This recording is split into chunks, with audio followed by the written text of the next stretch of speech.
And as I said, I have the distinct honor in introducing someone I consider a friend, Jimmy Sutman. For nearly 25 years,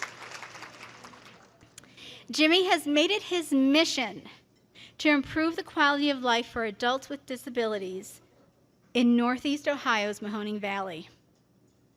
Jimmy is the director of Iron and String Life Enhancement, also known as ISLE, and the Purple Cat, an adult day program that he started for people with disabilities in the Youngstown area.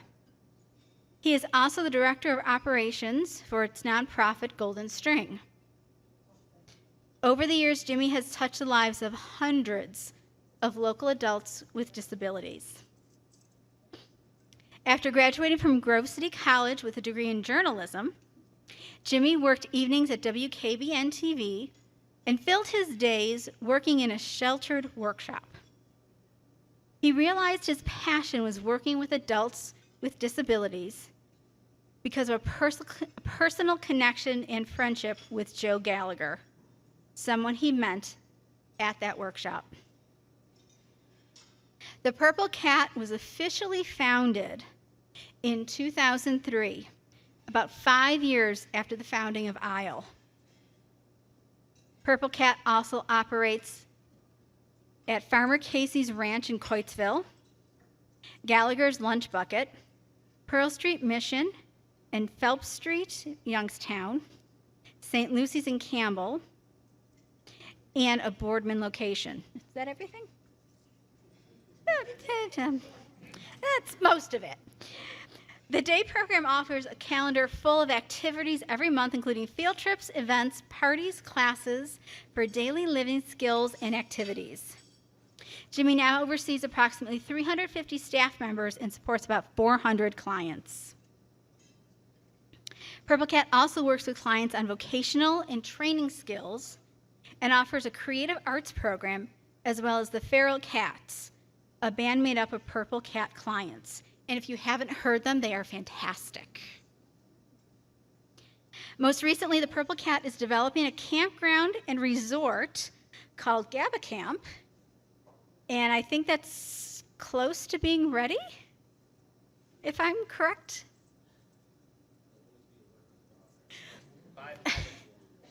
We're getting there. I heard we're getting there.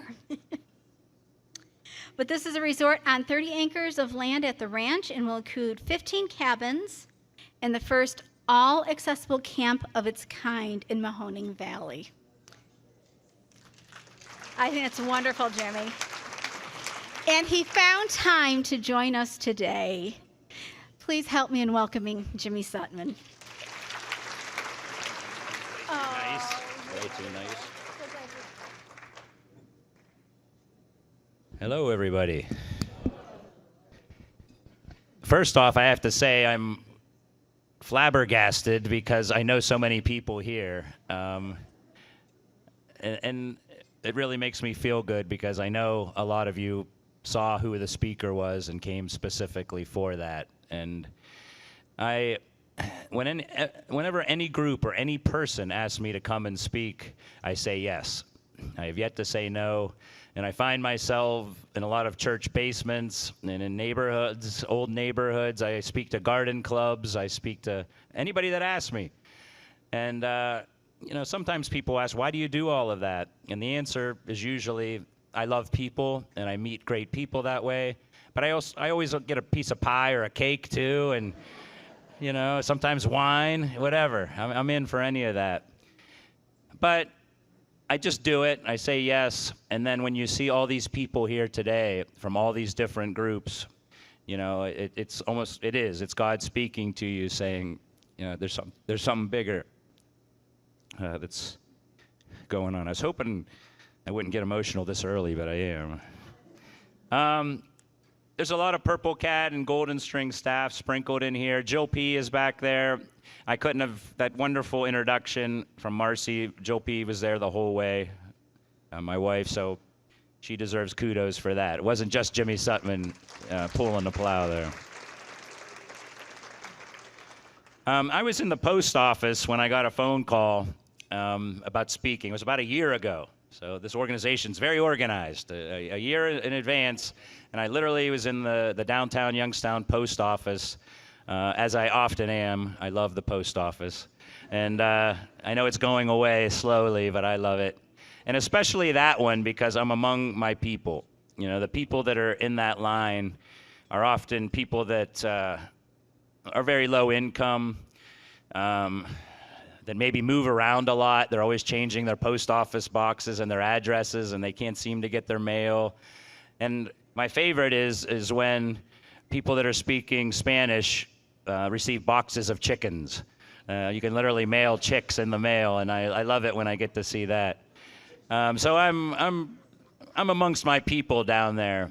And so when I got this phone call, you know how young people are today. There was a young girl in line, and she was talking on her phone in the line, and I could see the post mistress back there kind of giving her the eye. There's a sign that says, "Don't be on your cell phone," but you know, she was happy and bubbly, and she hung up the phone, and she had this nice smile on her face, and I was watching her, and then the phone rang again, and she had it on speaker, or maybe she didn't, it was just that loud, and someone started yelling at her, just yelling.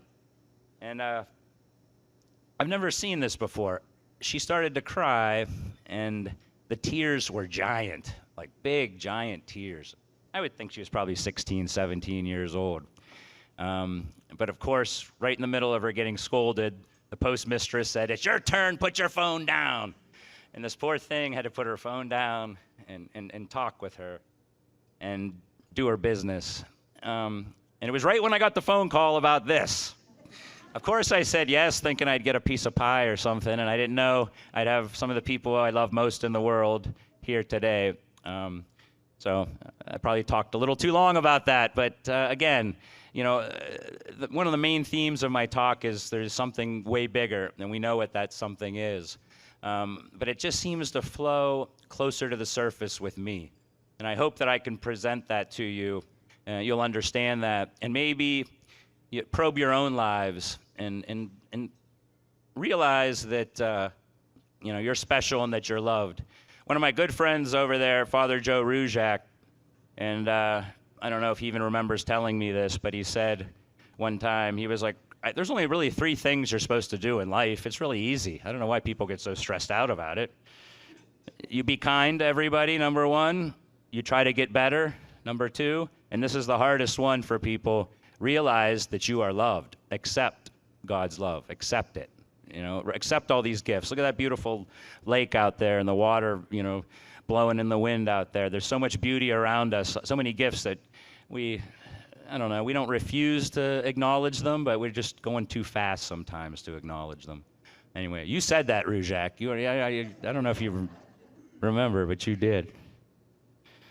I said the name of this is Washing of the Feet in Youngstown, and that's the way I look at what I do for a living. You take people that have a need, and you treat them as good or better than yourself. And, you know, that was a wonderful introduction, Marcy, and it makes me sound like a very busy person, and I am busy. But I'm not going to be that guy that sits behind the desk all the time. You know, sometimes I have to be that and make those decisions, and you have to be a part of HR and do certain things. But my wheelhouse is working with our folks directly. One of my good friends is here, Scotty Mincher's over there. One of the blessings in my life is every Wednesday I make it a point to get Scotty up in the morning, help him with his daily routine. And he does more for me than I do for him, no doubt about it, because he's a bright guy and we talk sports. And just for a couple hours, it's like my mind is somewhere else, like I'm on a little vacation. So Scotty's over there in that Cleveland Browns orange, which I don't like, but I was there when you bought that. I even helped you buy that, remember, in Chicago? So anyway, back to the washing of the feet. I've been entranced with this since I used to teach CCD with Sister Martha at St. Columba, and Father Keener was there. In fact, I taught a couple years with Father Keener. We had the youth group together, so we're buddies. So he had asked me one Maundy Thursday, he's like, "Jim, can you get a couple of your clients in here for the washing of the feet?" You know, which is typical during the Mass. And so, I don't know, I just went with two of the folks that I take care of, Mercedes Jennings and Jimmy Pizzone, and they both sit in wheelchairs, and they're like a couple, so I thought it would be a nice church outing for them. And then I would assist them. I would assist Father, because, you know, those of you that have been to Thursday masses, you know, you've got the people take their shoes and socks off. Well, these two couldn't do that, so I was going to be that person. And something really it was overwhelming. I don't know, things slowed down for me as I helped take off their socks and shoes. You know, I helped Father, you know, who was very vocal. I need you to help me do this. I need you to help me do this. And then on top of it, one of my CCD kids, Biz, was also getting her feet washed. And at the time, she was probably, 5 or 6 years old, and she has cerebral palsy. It was overwhelming, and I don't know, it affected me. And I just started to take my faith a little more seriously, and I went back to school. I think I've always had this feeling that I should write about my folks with disabilities, so I went back to college, and I got my master's degree in creative writing poetry from St. Leo's in Tampa, which is a college built off a monastery, so I got to spend a lot of good time down there, and that affected me. So unfortunately for all of you, you're going to have to listen to a couple of my poems today, because you got no choice. Our first slide here, there is the aforementioned Scotty. This is one of my esteemed staff members, Chris Love in the middle, and this is my good buddy Isaac Gordon. I'm blessed that Scotty's here. Isaac is here somewhere. He may be in the restroom. Oh, he's over there now. He's hanging out with Scotty over there. I had already mentioned that I help Scotty get ready in the morning. So here's poem number 1. I really confused the staffing down at St. Leo's University when I read this one. Part of going to school is you read your poems to your classmates, most of whom were 21, 22 years old, and I'm 51-year-old Jimmy Sutman from Youngstown, Ohio, and they're all 20s in Florida. They're writing poems about texting and things, and I'm not. So this one really confused them. I've set the table for you, but this is one of my favorites because I love Scotty so much. It's called Personal Care Poem. Showering another man can be much more pleasurable than showering yourself. Contorted muscles are leather straps, a twisted spine, a heated coil of steel, a spring that never springs. Curled cinnamon hair at once, the tangled mane of a Mustang, and then the treetops of a forest. My fingers press through the brambles and massage the earth, the skull which sees little light. I, too, am now a horse, secretariat, confident in my lead, confident as crevices are counted and Irish sprung. The cartoonish evergreen soap plops from shower chair to slick tile, melts like a lime popsicle, and foams into a whirlpool around the drain. My shoes and pants are wet, yet no one will curse me for this. Although my childhood returns every Wednesday morning, rinsed in warm water and dried in an oversized towel, we are adults, clean adults, our strength at its zenith. No one hovers above us, not our mothers in other rooms, kitchens, basements, and houses that are no longer ours. Soon, we charge to the breakfast table, hooves damp, coats glistening, eyes alert to danger. There, we eat orange lifesavers and drop cubes of sugar into our coffee. Scotty, that's for you, Scotty.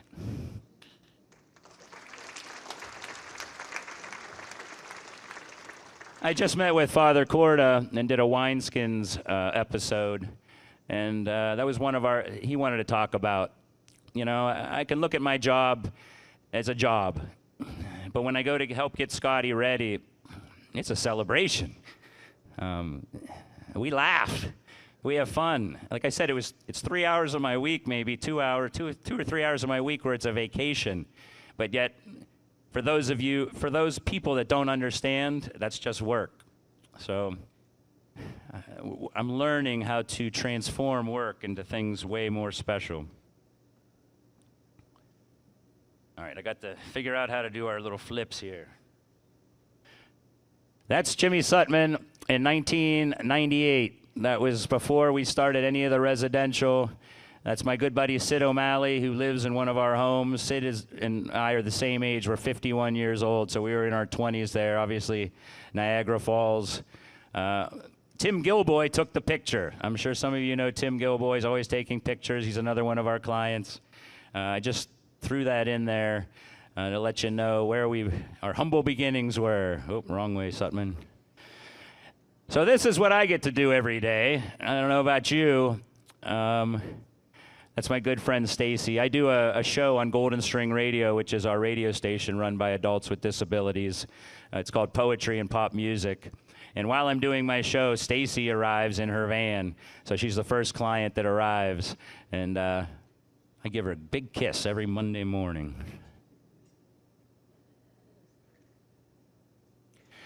Another theme that I want to talk about is serving. You know, when Jesus washed the feet of the disciples, you know, he said, I'm serving, serve one another. You should be serving. When I help Scotty, I serve. One of the things, and Marcy was a big part of this, Sister Martha's here, Sister Mary Alice is here. We started a prayer group for adults with disabilities called the Five Saints. And we really got going. We had about 25 or 30 adults with disabilities that were coming, and then COVID hit, and we still fought through it. You know, our census was down. For our Christmas, and it wasn't even a party, just our Christmas prayer group, we had, I think, 72 people, 72 adults with disabilities attend. It's a testament to, you know, our folks wanting to learn. It's a testament to a lot of them don't have rides to church, so what we're doing is providing them church. This is Carmen Jones with her staff, and that's one of my favorite creatures ever. His name's Phil, but I prefer the Italian pronunciation. Philippe. Wherever I'm at on the property and I yell it in that tone, he comes a-flying. That's how we talk. But Philippe was praying with us that night. That wasn't from December, but it was one of the earlier ones.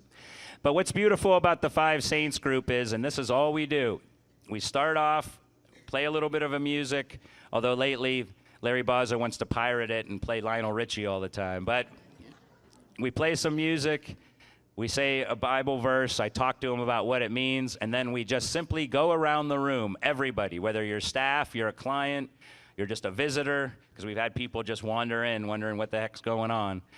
You have to say two things. You have to say a prayer for something you're thankful for, because one of the big things that I'm always teaching our folks, the world does not work well for them.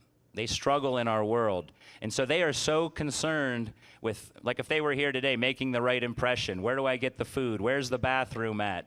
More so than, I mean, those are all worries we have, but it's triple or quadruple for them. And so they become caught in their own little world. And so when I say, you got to go around and say something you're thankful for, and then someone or something you want to pray for. So we're getting them out of their own thoughts of themselves. Of course, a lot of the times they pray for themselves, and that's okay, because we're there to pray for them.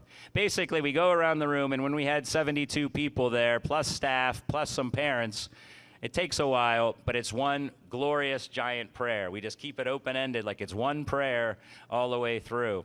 And I'll be honest with you, it's often hilarious what they pray for or what they find important. So it's a very special thing. And so thank you, ladies, that helped out with that.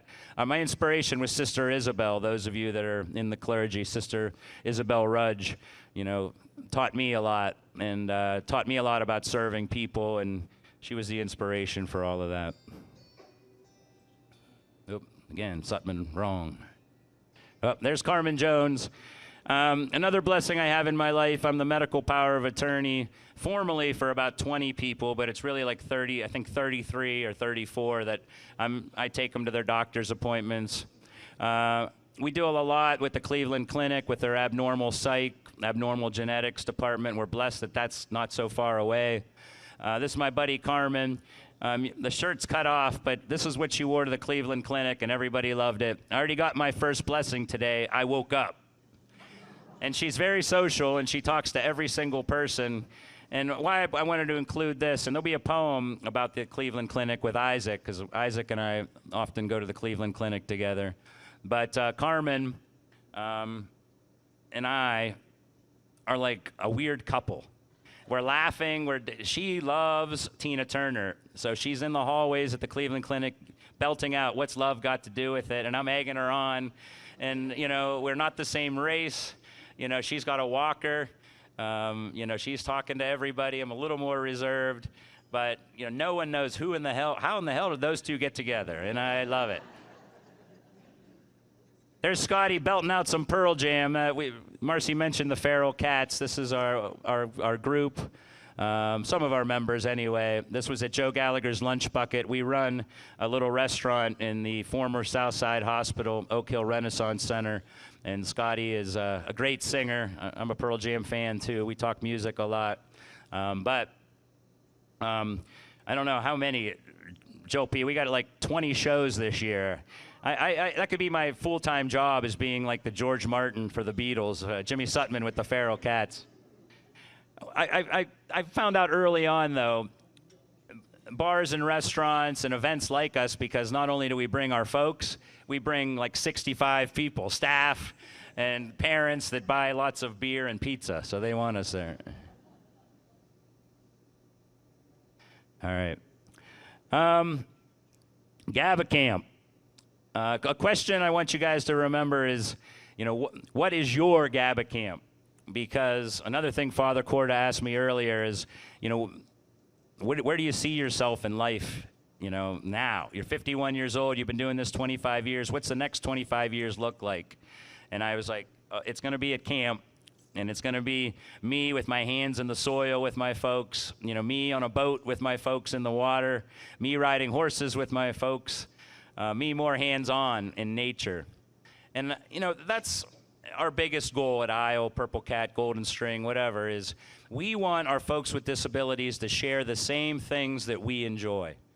I say to my staff, we have no boring staff. If you're a boring staff member, you can't work for us. You can't work for us. So Diane, you got that. Now that you're on the clock over there, Diane, you're not boring. Whatever the staff's passions are, I want them to share them with our clients. Why do we have a sewing program at the Purple Cat? Because we had a staff person that loved to sew, and now I've got 30 people that love to sew. Why do we have Golden String Radio? Because Joe Gallagher, when he came to live at Center Street, our first client, came with a Samsonite piece of luggage with all his possessions in it, just one Samsonite where his clothes, and then a box of 50 vinyl records. And those 50 vinyl records started Golden String Radio. That's what I mean. There's so much to celebrate, and so I encourage staff and my clients, celebrate them so we know what they like, and so then other people can also celebrate it. One thing I know that they want is a vacation spot.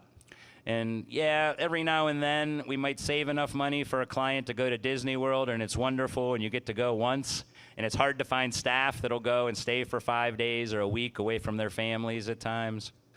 Our goal with GABA Camp is to have a vacation spot where the staff that they already have in Columbiana, Mahoning, Trumbull County, Mercer, Lawrence County just reports there. They report to the vacation spot. And I'm glad Marcy said resort. That was a Carol Remedio Righetti thing. She was like, when they gave us another blessing, they gave us a substantial CARES money, $250,000 for camp. And she's like, Jim, when I called to thank her up, she was like, you keep saying camp, and I prefer the word resort. She was like, there was one section of the CARES thing that had to do with tourism, and you're the only one that qualified for it. She's like, so let's make this camp a resort for adults with disabilities. And I'm okay with that. I don't know if any one of those exists. Oh, I forgot to read this, but this is a tribute to my sister who's sitting over here. We send each other prayers all the time. At our last prayer group, our last 5 saints group, this is what I read to the group. And all day long, the refrain, all prayer group long, they were saying it. So let me read this to you. I want you to learn a new habit. Try saying, I trust you, Jesus, in response to whatever happens to you. If there is time, think about who I am and all my power and glory. Ponder also the depth and breadth of my love for you. This simple practice will help you see me in every situation, acknowledging my sovereign control over the universe. When you view events from this perspective through the light of my universal presence, fear loses its grip on you. Adverse circumstances become growth opportunities when you affirm your trust in me no matter what. You receive blessings gratefully, realizing they flow directly from my hand of grace. Your continual assertion of trusting me will strengthen our relationship and keep you close to me. So the refrain is, I trust you, Jesus. So it pleases me greatly. Now, when I'm walking through the halls of the Purple Cat, I hear, I trust you, Jesus. I'm like, I didn't even know that person was religious, but they were at the prayer group. So it's starting to rub off. I told them to say it 3 times, because when you say it once, sometimes it just goes by. But if you say it 3 times, we know that that's a very religious number, 3. So many times during the day am I saying, I trust you, Jesus. So sorry it was out of order, but there you go. I mentioned that I went to school to become a better writer. My favorite novelist is John Steinbeck, and this is the exact reason. I found this in an introduction to one of his books. I love old paperback books, and I found this in one of them. And this is what we're trying to do at GABA Camp. This is kind of like our theme. Someone had asked Steinbeck, what's the most important thing in your life? And this was his response. Things of the greatest emphasis to me would be more or less meaningless to anyone else. My biography would consist of such things as the way the sparrows hopped about on the mud street early in the morning when I was little, how the noon bell sounded when we were writing dirty words on the sidewalk with red fuchsia berries, how Teddy, my dog, got run over by a fire engine, and the desolation of loss. The most tremendous morning for me in the world was when my pony had a cold. We're all going to have good and bad times together, whether you have disabilities or not. I think it's important, again, to celebrate those little idiosyncrasies of our folks instead of putting them in a corner. Scotty Mincher over there has the most unique perspective in the world. Here's a guy who's smarter than I am, but he has to sit in a wheelchair. Can Scotty teach us something? Damn straight he can. Like I said, it makes me emotional thinking the strength that he has, and the stick-to-itiveness and the fight through things. We want to celebrate the details and pay attention to the details like Steinbeck talks about, and be there in the good and bad times. I think what Father Corda was talking about earlier to me about, what the next 25 years of Jimmy Sutman's life looks like, I said, I know exactly what you're talking about, and I'm going to talk about it in my speech here tonight. One of my favorite writers, another favorite writer is Ursula Le Guin, who is known for science fiction work, but her best work is just about how to be human. And she infuses that into her characters. And this is a science fiction book called The Lathe of Heaven. A lot of, not so hidden Catholicism in her works. But this is important. This is told through one of the characters. This is something that we all strive for. So I want you to think back, what times in your life were you most yourself? Was it when you were a child? I can look back. I had an idyllic childhood in many ways. I can think back and think I was the happiest then. Or maybe it was with Joe Gallagher riding his bike, or I was standing on the back. Joe was riding a 3-wheel bicycle, and I was standing holding on to his shoulders, going through the north end of Struthers, Nebo. Maybe it was that day. I can go on and on. I've been blessed. I have great days. I've had great moments in my life. But all of us, when was the time you most felt yourself? And this is what Le Guin says. This is her character.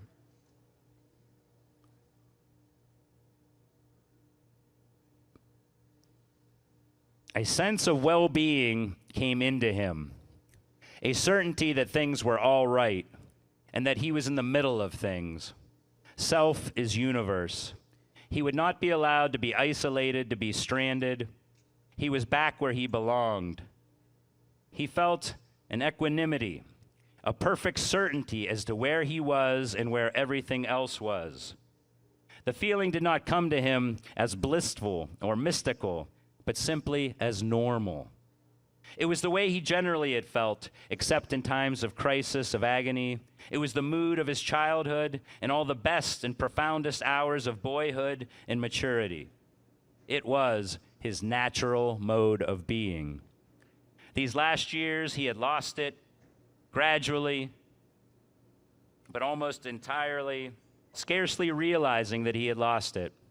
4 years ago this month, 4 years ago in April, something that had happened and made him lose that balance altogether for a while.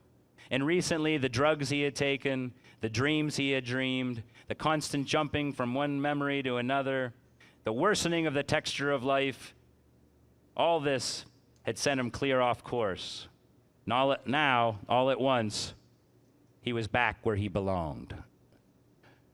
So I guess when Father Corda asked me, I want my natural mode of being. You know, I want to try to drown out all these other things that just bang on us every single day. And every single person in this room knows what I'm talking about. You know, there's so much stress. That's why we're saying, I trust you, Jesus. It infiltrates everything. But there are ways to find your natural mode of being. And hopefully you thought of some times in your life where you were. Another favorite poet of mine, René Maria Rilke, says in his letters to a young poet, "What goes on in your innermost being is worth all your love. This is what you must work on however you can and not waste too much time and too much energy on clarifying your attitude to other people."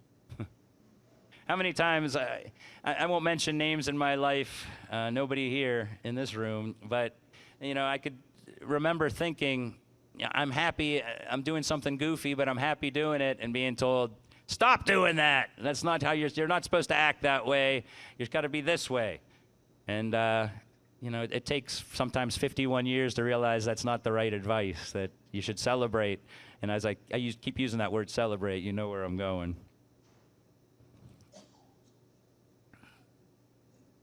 If I can find my other card.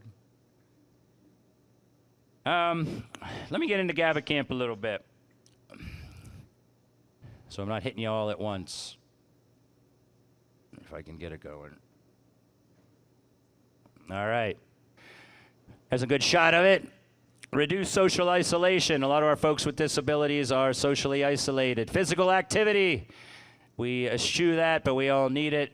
Respite care. Not only are we looking at the cabins as a resort, but I often get phone calls from places like St. Elizabeth's Hospital, Mercy Health now. We have this person with a disability. No one came to pick them up. We don't know what to do. And so it's part of the makeup of our life. We go and pick people up and then figure out what we're supposed to do with them. It would be nice to have a repository, a place, a beautiful cabin to take these folks until we figure out who their guardian is, who their family is. One of the most recent ones, the individual did not speak English, and so that added to that compounded the problem. What do we do as a person with disabilities, mental health issues, and didn't speak English? You know, what is society, our community, supposed to do in that situation? We want GABA Camp to be an answer to that. Vocational training. We're going to need hospitality. We're going to need a lot of working outside on the grounds. We recently wrote a goal for a heated greenhouse, where we pray that that'll come to fruition. So there'll be a lot for our folks to do. There's our social isolation. GABA Camp will give those with disabilities the opportunity to make new friends and share new experiences. Physical activity. There's a pond there. We're doing a lot of fishing. I don't know how much physical activity fishing is, but we stock the lake, and we got a lot of fisher people. We do have a half-mile path around the lake, so you go around twice, it's a mile. Philippe does about, on a good summer day, about 20 laps. He's really busy. Respite care, there's me with Susan Kramer, one of my favorite people. Got ourselves a bluegill there. Yeah, just, respite. Susie now lives with us. So her respite, she used to come with us when Mom was in her 80s. Susan would come stay with us when Mom needed a break or needed to travel. She since has moved into one of our sites. Vocational training, that's Matt. He's one of our Western PA guys. We have a wood shop that we use, and it's great to have a wood shop when you have a farm. Animals are always breaking things. Jimmy Sutman's always breaking things, and we have people that can help us, our folks included. That's another thing, is a term that I like to use, dignity of risk. When we first started the Purple Cat on 422 out there, Jill and I, we had some pushback from the county. Mahoning County Board of DD said, "Are you nuts? That's a highway. People are going to be running on the highway and they're going to be hit. Are you nuts? There's a pond there. People are going to be jumping in there and, they're not going to like it." Well, fortunately, I think we've only had one incident of somebody going on the highway, and he had some mental health issues and nobody got hurt. And as far as the pond goes, yes, we've had people jump in there just because they want to swim, or one guy threw his video game in there and he decided to go get it. But they knew how to swim, so we've been fine. But dignity and risk. Isn't there a risk in everything that we do? If I'm walking in downtown Youngstown, I can get hit by a car, I'm taking the risk. Just because you have disabilities, does that mean we got to put you in a room and lock it so there's no risk for you? No. You got to get out and celebrate life and be safe, more safe, with some of our folks. But there's dignity and risk. The future of GABA Camp. All right, you can't see that, but we want to have 15 cabins. We have 5 that are built. We want to have a lodge with a banquet hall, stage, and respite care rooms. We are a theatrical group, and we have a band. We are performing all the time. Zero entry swimming pool would be nice, so people like Jimmy Sutman aren't hurting their backs as much. Greenhouse with classroom. We're writing a grant for that. Horse barn, we're equine therapy. We already have, our clients have graduated past the goats and the alpacas and the donkeys. They've done well with them. So horses are a much bigger animal and a much more dangerous animal. But I think we've graduated to that part, and I'm willing to jump in and help out with that. And then, a mile of wheelchair accessible trails. I would love to have trails all through the woods, and you turn a corner and there's a statue of Mary. You turn another corner and there's a steel artwork. You turn another, just surprises around every corner. Because as Dave Blasco, our president of Golden String, said, I asked him, I was like, we can't put those paths in. They're too expensive. You don't know how expensive things are today. He basically told me, shut up. He's like, what's it worth to get somebody in a wheelchair into the woods who never gets to go? He was like, it's priceless. He was like, I never put an amount on you. Just get it done. We'll figure it out. I like that. There's a nice fall picture. We pay close attention to all of the grounds. Our landscaper, our main landscaper, is a specialist in native species. I look at this as, I want this to be here 500 years after I'm gone. So I don't want to do the cheapest way out. We're already hard on things. Our folks break things. I break things. Our wheelchairs are banging into things. With power wheelchairs, you have to remember, a power wheelchair gets from point A to point B way faster than I can walk it. So we have to make sure everything is safe. And we do not like drywall because we bang the heck out of that. We prefer other things. All right, there's a picture. You can't really, some of the cabins. This is 4 of the 5 that we've already started. They're like little houses. Each one will have a little kitchenette, a TV room, 2 bedrooms, handicapped accessible bathroom. You can see on this one, if you can see, is, a lot of cement. We're paying a lot of money in cement so we could have paths everywhere. There's another one. There's our spillway with our glorious rocks, Jack, over there. We had to redo a spillway because, believe it or not, when it rains, we were getting really heavy waters that were bound to take everything with it someday, so we really had to upgrade. Jack Shetler, Tim Marucci Gaffney, they were instrumental in setting us up with that. Some back porches facing the water on these cabins.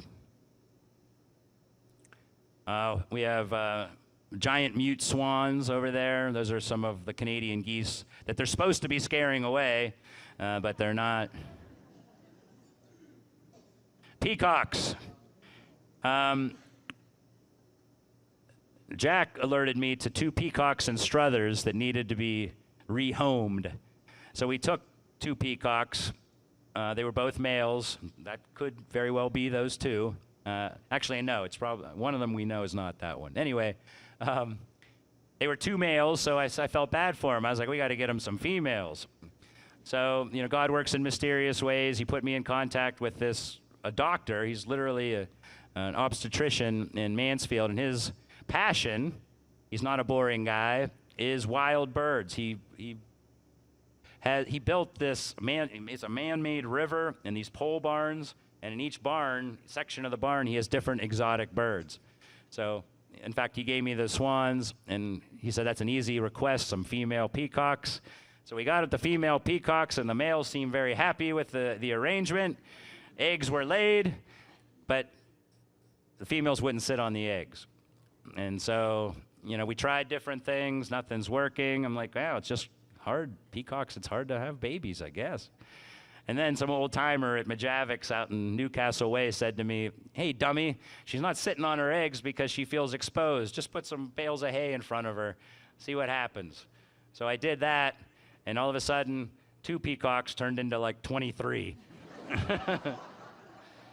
So if you want a peacock, next time I come speak, I'll bring them. You can take one with you. That's our hoop house. That was through a grant. That is not a 4-season one. We use the heck out of that. That's probably why we're at the top of the list for getting a heated, you know, a bigger one that we can grow all year round. But our folks with disabilities do most of the work in there.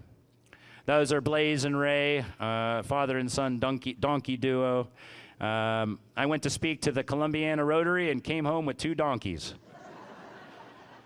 You can see these are Jerusalem donkeys. They have the cross on their back, and legend has it that they're descendants of the colt that brought Jesus into town. We know what happened there. Yep, there's alpacas, who are lovely animals. Just about every day, someone will ask me, do they spit? The answer is yes, they do spit, mostly at each other, and sometimes Jimmy Sutman's in the way. And they spit when we had babies. A couple times we've had babies, and if they don't want you touching the baby, they'll spit at you. But they are just the most curious, peaceful creatures. They're a blessing. And then some goats. We got a lot of goats. Peacock surveying its property. Bees. We got lots of bees out there. We have our own honey. We sell our own honey. Our folks participate in all of that. The local honey is wonderful. Handicapped fishing dock right there. There's a bridge. You can't really see it so well, but there's a bridge back there that was definitely overkill. But Tim Marucci called me up and said, there's a bridge that was over a highway in Massillon. I can get it free, but it's going to be a project to get it there. Do you want it? And without asking anyone else's opinion, yes, I'll take it. It took 2 semis and a lot of cement, but it's wonderful. We you know, it completes our path around. And also, our pond, the whole property is a lot of protected areas, wildlife protected areas, and we weren't actually allowed to even go into the water due to Indiana bats, and I forget there's some sort of turtle that's native to our area. We couldn't go in the water, so we just went over it, and everybody seemed happy. Just another photo of that. I'm sorry if I'm in the way. We call it the Kit Keating Bridge. One of my good friends, my father's best friend, is Jim Keating, who had a brother named Kit. They're Ursuline folks, and it tickled me mightily that we could name it after Kit, who was a person who had physical disability but was extremely bright and didn't let life get him down. So he's a good mascot for us. That's more of the path. And there's Philippe and Betty.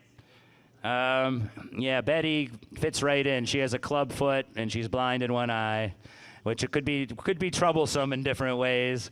But she's the apple of Phil's eye, and she's an Anatolian Shepherd mix, which is like a Mastiff. And Phil, we don't know what he is, but he looks like a red golden retriever. And Gaba Camp Security, they're all over the place.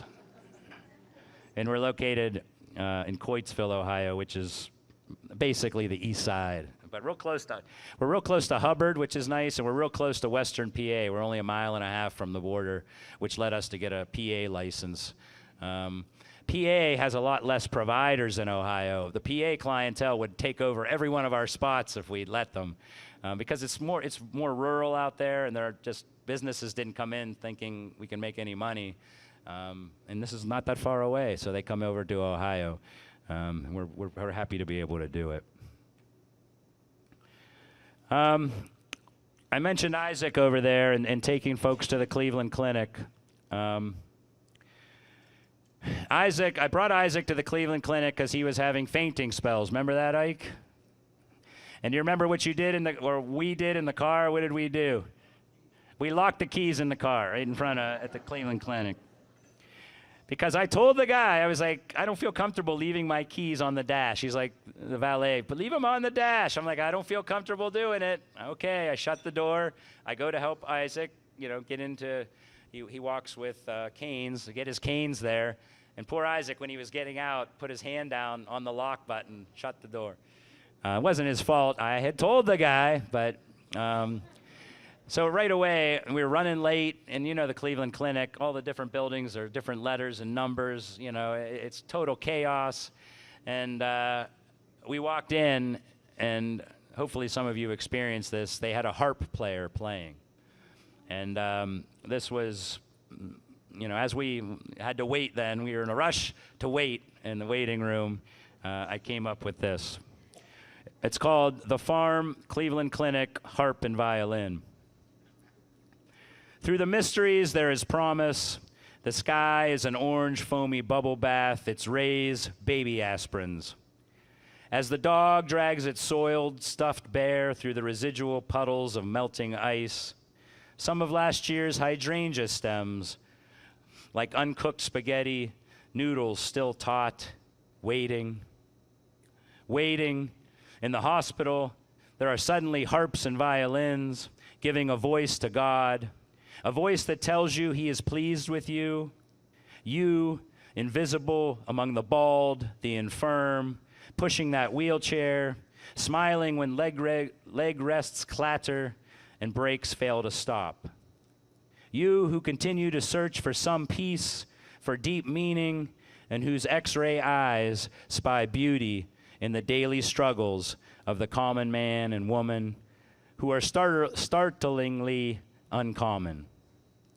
Unfairly burdened, troubled by developing bed sores, low white blood cell counts, swallowing issues. Yet these things hang like gold chains from the neck of God. His medallions swing, sway, catch glints of light upon his hairy chest. We are all beautiful. This horrible, beautiful humanity. It flows through our veins, through the waxed hospital hallways, through thin cotton gowns and dripping IV pumps. And this morning, through harp and violin, we can faintly hear God ask in a whisper, "Are you okay?"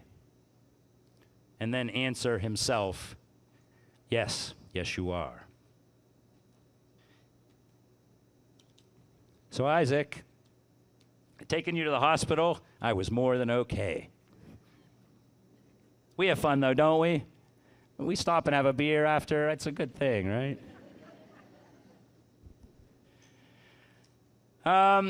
So we're going to have some questions and answers. I'll read you one more poem in the spirit of why we're here and this group, this lovely group. We're here because we're blessed, and it's such a blessing to take care of folks with disabilities, to serve, to wash everybody's feet. I'm not ashamed, although I probably should be, that I spend some time at a place on the east side of Youngstown called the Royal Oaks. Louis Kennedy, oh my gosh, Louis is going to go crazy. He got a spattering of applause. Louis is one of our head maintenance guys, though he will never admit. Remember, he was the villain, supposed villain on Bar Rescue. He's not going to say he does good things for people with disabilities, but he does. This poem came out of one of my travels down to St. Leo's, and I was talking, again, it's a monastery. St. Leo's is a monastery, a Benedictine monastery down there. And we started talking about, over beers, where Jesus would come if he did come. And I was like, oh, well, of course he's going to the Royal Oaks, right? This is called the Son of God. Jesus walks into the Royal Oaks. He orders a can of Black Label. Raspberry barbecue sauce like incense in the air. We spill it on our shirts. We make the sign of the cross. We mock his sandals. He smiles. He sits with us at the end of the bar. He watches Barrett Jackson classic car auction. A 1983 Ford LTD wagon goes for $2.3 million, painted by an East African artist, George Lalanga. Jesus knows him. He orders a bag of pork rinds. He rips the bag at its seams and shares them with us.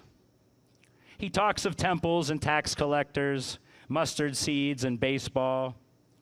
We laugh a little, cry a little. He orders ribs to go, and when they are ready, we walk him to the door. We tell him that we knew when it was time for him to return, he would visit the Royal Oaks.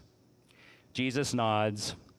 He says goodbye to Tom Kiger, legs crossed, sitting in a weather-beaten wooden chair on the Lansing Street sidewalk. His Uber arrives. It's a green 1972 Ford LTD, complete with landau roof. Sparrows flutter. Distant pop music from a motorcycle makes us think of Idora Park. The Lost River was my idea, Jesus says. I gotta go. My ride is here. Steve Mulichek is the Uber driver and has come to pick up Jesus. Steve smiles, turns up the volume on the radio. Dirty Deeds by AC/DC. Jesus slams the heavy door. Steve spins his tire on gravel and cigarette butts. For a moment, we actually love ourselves. And they are gone. So my point there, and we all know, Jesus is not, he's going to come talk to the people that need help. He's going to drive out those demons. He's going to do all of that. But I think he's going to come to a place like the Oaks.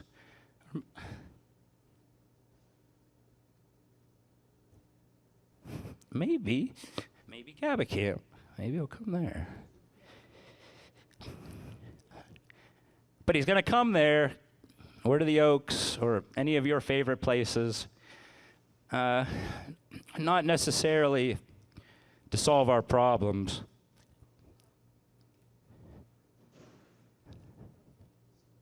but